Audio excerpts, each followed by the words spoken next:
Welcome to the Bo Benson Show. Today we're going to learn about Jehovah's Witnesses 1914 prediction, why it's relevant, how they got it, what it meant to them, what it meant to you, what it meant to former members.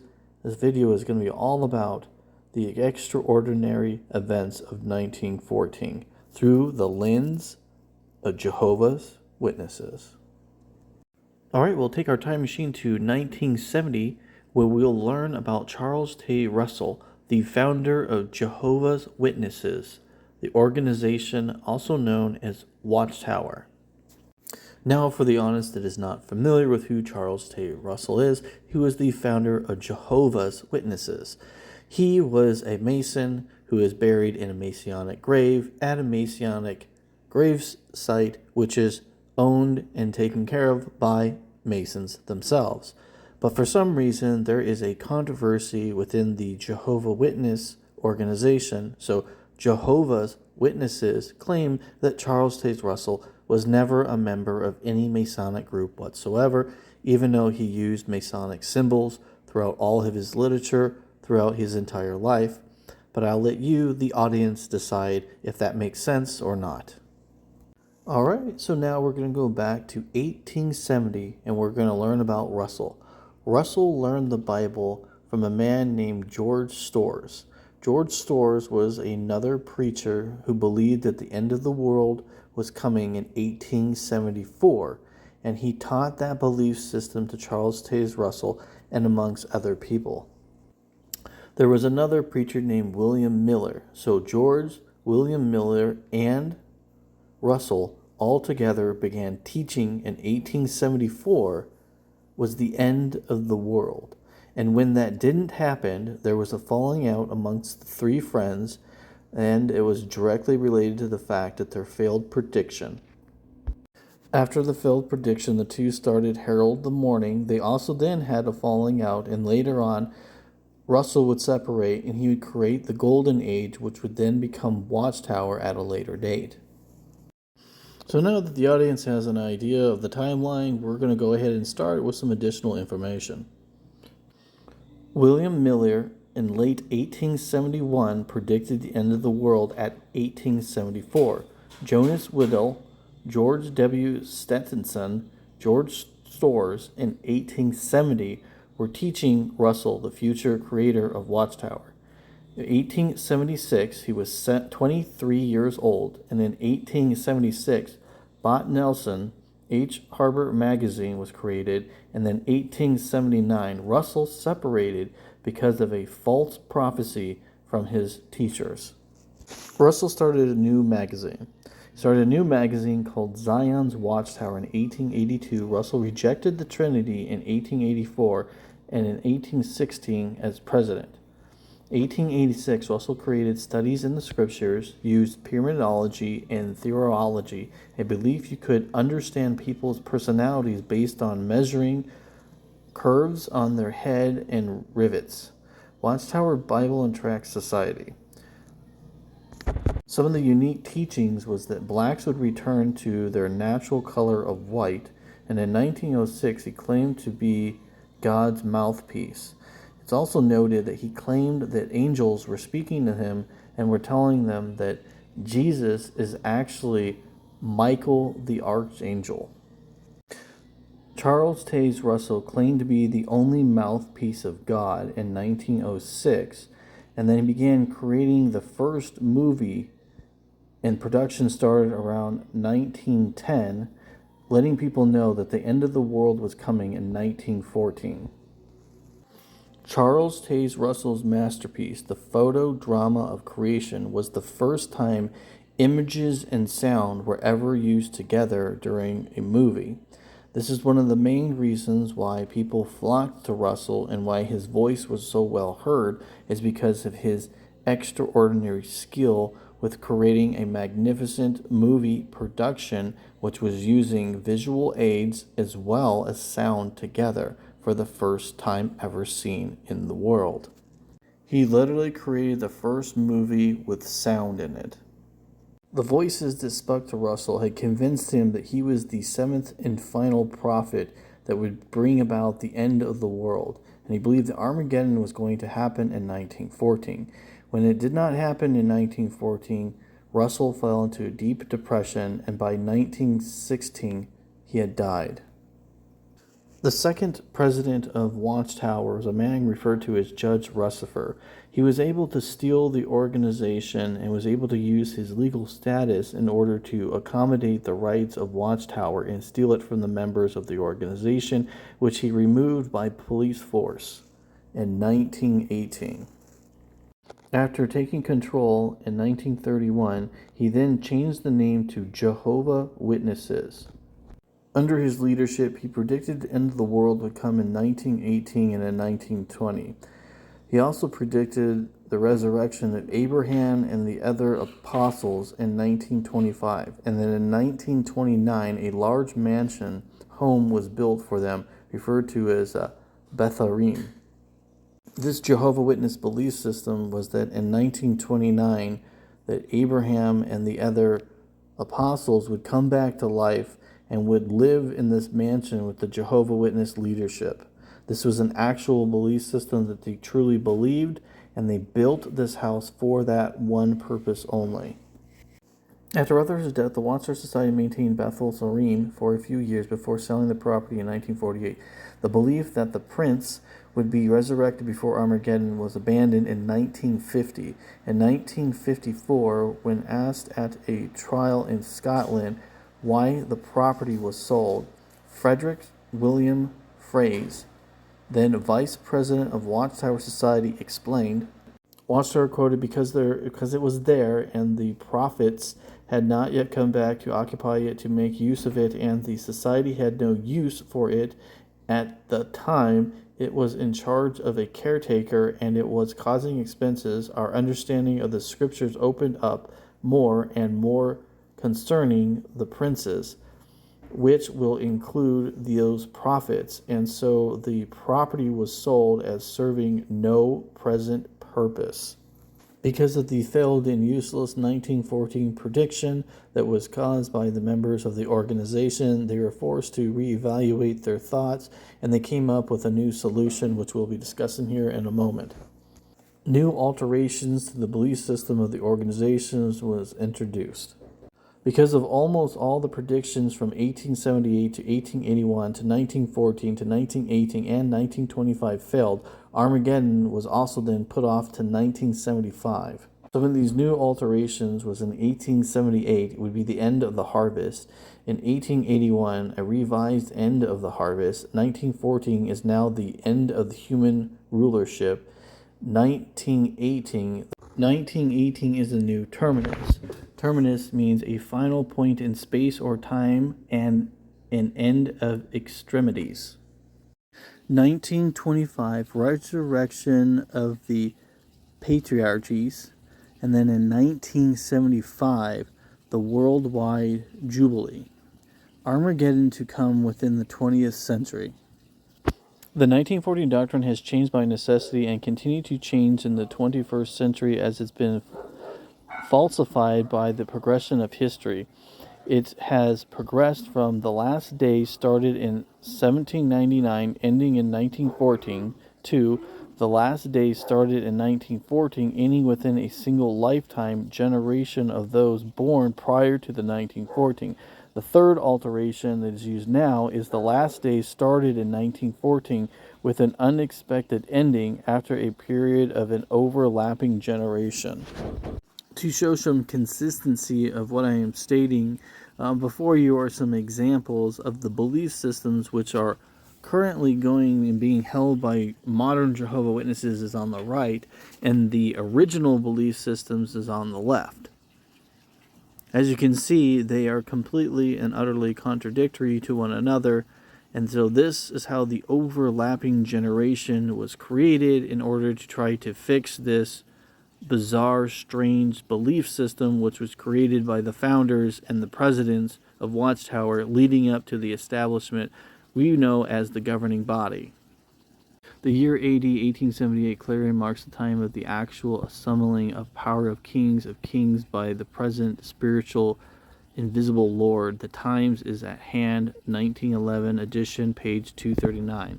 The contradictory report is Watchtower has consistently presented evidence, honest-hearted studies of Bible prophecy that Jesus presents in heavenly kingdom power beginning in 1914. Watchtower, 1993, January 15th, page 5. These are just some of the examples of the alterations that the audience should be aware of for you to make your decision if this makes sense or not. The current understanding is significantly different to the original teaching prior to 1914. The Watchtower believed the last days began in 1799. The Jesus Parousia started in 1874. Jesus started ruling in heaven in 1878. The gentle times would end in 1914, resulted in the end of Armageddon, the fall of false religion, the end of all earthly governments, heavenly and earthly resurrections, and paradise on earth. So now you have an understanding of why the 1914 belief system doesn't really fall in line with anything that was taught originally, and it's just an amalgamation of different ideas slapped together in order to try to fix this uncohesive thought process. But this is my opinion, and many people don't agree with me. And so we also want to give witnesses a chance to share what they think. And so we will be looking at their thought process here in a moment. But before that, let's review all the events that led to this. 1870, George Storrs teaches Russell. 1871, William Miller predicts the end of the world in 1874. 1874, end of the world prediction doesn't happen. 1876, Herald of the Morning is written by Barber. 1879 started Watchtower when Russell left Barber. 1886, Russell began creating studies in the scriptures. Russell's 1914 end of the world prediction doesn't happen. 1917, Russell dies, and Joseph Franklin Rutherford, known as Judge Rutherford, illegally takes over Watchtower. 1881, a revised end of the harvest belief system is introduced to the organization. 1914, end of the world prediction now is changed to the end of the human relationship. 1918, the new terminus is created. 1925, resurrection of the patriarchs is introduced. And then 1975, the worldwide jubilee is introduced. Prediction of Armageddon to come within the 20th century. For those of you who are not familiar, 1975 was also a day that was stated that would be the end of the world, which was pronounced by members of the governing body and their literature. And at the end of this discussion, you'll find out that they removed a member of the governing body, and he took responsibility for this claim. Witnesses say that they never said that this happened, and then they removed this governing body member. So now that the audience has somewhat of an understanding of how the history worked with Jehovah's Witnesses that led to the 1914 failed prediction of the end of the world, which was then changed to the gentle times, which ended in 1914, starting the overlapping generations, I will let the audience know I don't truly understand the logistics of the overlapping generations. Unfortunately, we'll have to make a video about that another time because I don't understand it, and no witness that I know of and have contact with actually knows how it works and is able to actually explain how it works. They just tell me they know it's right, and that's it.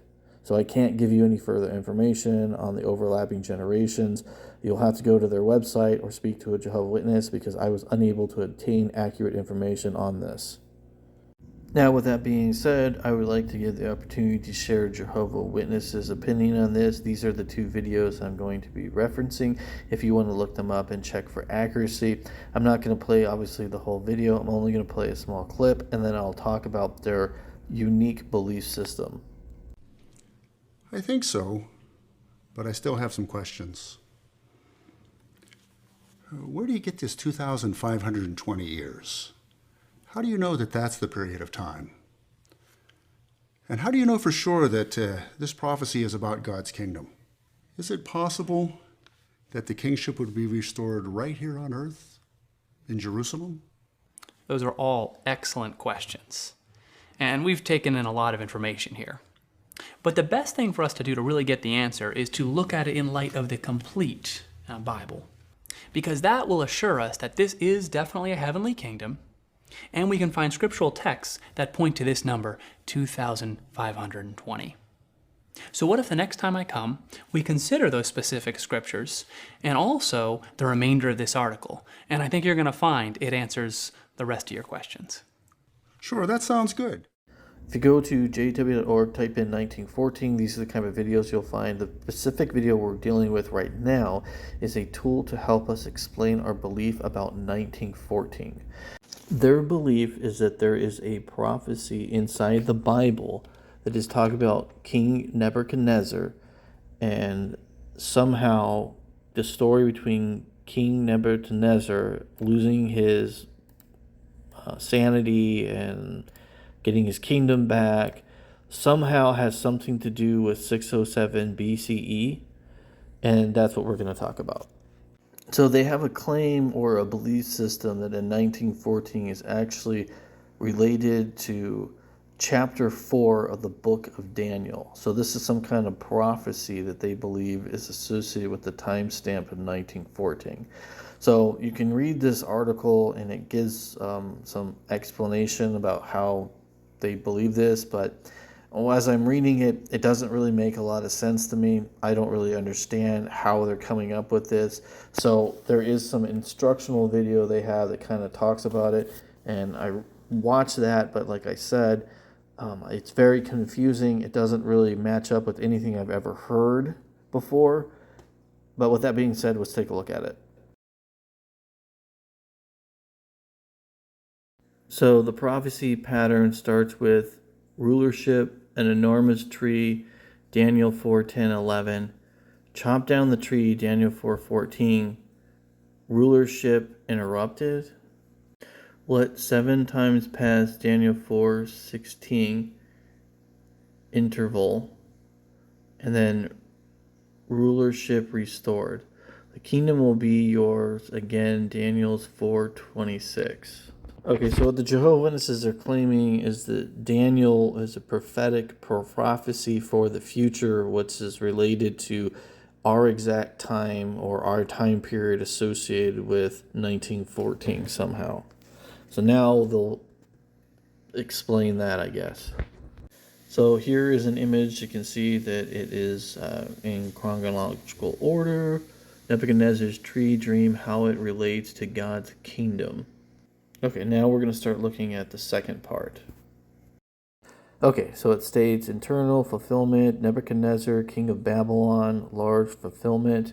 Sometime before 606 B.C.E., Nebuchadnezzar loses his sanity and is unable to rule. So this is where they're getting the 606. So pay attention to that. Now the second part, it says internal 7 years later, rulership restored. Nebuchadnezzar regains his sanity and begins ruling again. Okay, so Watchtower is teaching that the correlation between this prophecy of Daniel is directly related to the events that are associated with Nebuchadnezzar. Okay, so now we know how they're getting it, where they got it, why they think it's associated. Now let's see what they think it's saying. And that would be a large fulfillment is Israel's kings who represent God's rulers. And then Jerusalem is destroyed, interrupting that timeline of Israel's kings, 607 BCE. Now the last part is 2,250 years, so BCE to CE. So there's 1,913 3/4 year. I wish his finger wasn't there so I could read what it says underneath it. Jesus began ruling in heaven as King of God's kingdom, 1914. All right, let's see if I can go back in the video and see if they ever show what this dude is putting underneath his finger. All right, I was able to find it, and now we're going to zoom in and take a look at it, and then we'll discuss this overall, what it means. Okay, Jerusalem will be trampled on until the appointed time of the nations are fulfilled, Luke 21:24. So 2,520 years. B.C.E. 606 1/4 year, C.E. 1913 3/4 a year. And somehow that equals Jesus began ruling in heaven as King of God's kingdom, 1914 CE. Okay, so this is associated with a prophetic dream, which is supposed to be associated with King Nebuchadnezzar and is associated with the 1914 date because of this belief system with 607 BCE. So let's look at this. Okay, so 607 BCE is equal to 2,250 years. So 1 day is equal to 1 year on this belief system. And so that would bring us to 1914 CE. So that is the justifications for the belief system of 1914 being the end of the world. And then it was reconstructed to be the overlapping generation. Proof of this can be found on the May 15th, 1984, the Watchtower announcing Jehovah's Kingdom, 1914, the generation that will not pass away. So Jehovah Witnesses were teaching that this was the final generation and that Armageddon was going to come before the last of these individuals in this photo died. This is very interesting. So this was pulled from Jehovah Witnesses, who were claiming that these people have all passed away, and then they decided to incorporate their information with the name of the individuals and their numbers and their death.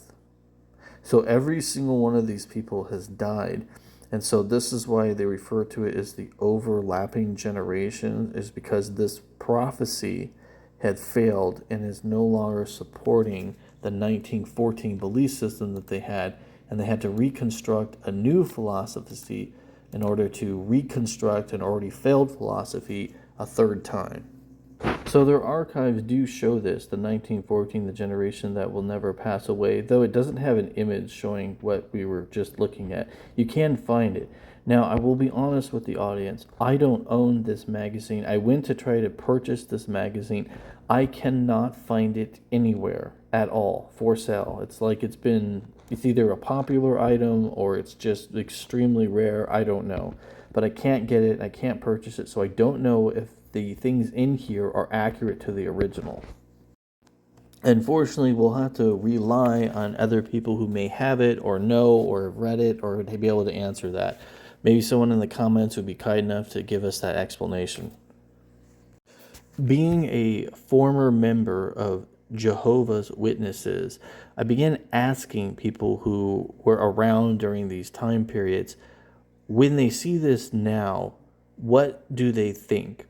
And I'm asking people who have no longer believe in the indoctrination of Jehovah's Witnesses or the religious practices of Jehovah's Witnesses, but they are former members of Jehovah's Witnesses, and almost universal when I ask them, for those who are still religious, why they do not believe in Watchtower.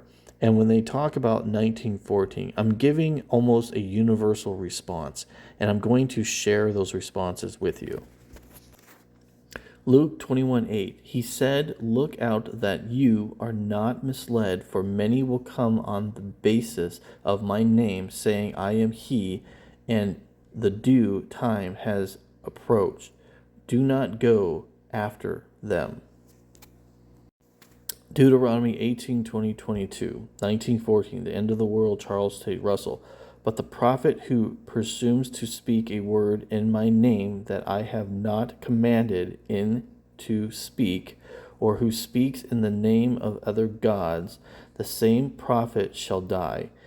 And if you say in your heart, how many we know the word of the Lord as not spoken, when a prophet speaks in the name of the Lord, if the word does not come to pass or come true, that is a word that the Lord has not spoken.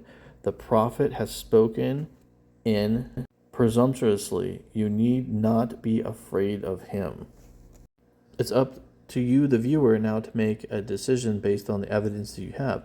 Do you believe that Jehovah's Witnesses are correct in their belief system, and that 1 day equals 1 year, and that in 607 a prophecy with King Nebuchadnezzar was associated with 1914 for the world to end, but then was translated by God to be an overlapping generation? Or do you believe that this was a false prophecy like the former members of the organization? Just as a disclaimer, when I was doing this research, I was not able to find any evidence of any academic status that believes in the 607 BCE and this unique number system that the witnesses had produced in order to get their... I just want the audience to know, academically, there is no support in the religious community for this. And then there is no one in history that I have been able to find in my research that believes this system besides Jehovah's Witnesses. So this belief system is completely unique to this organization and this organization alone. There is no other organization that used the Bible and had found this prophecy within it besides Jehovah's Witnesses. And I want the audience to be aware of that before you make your final decision.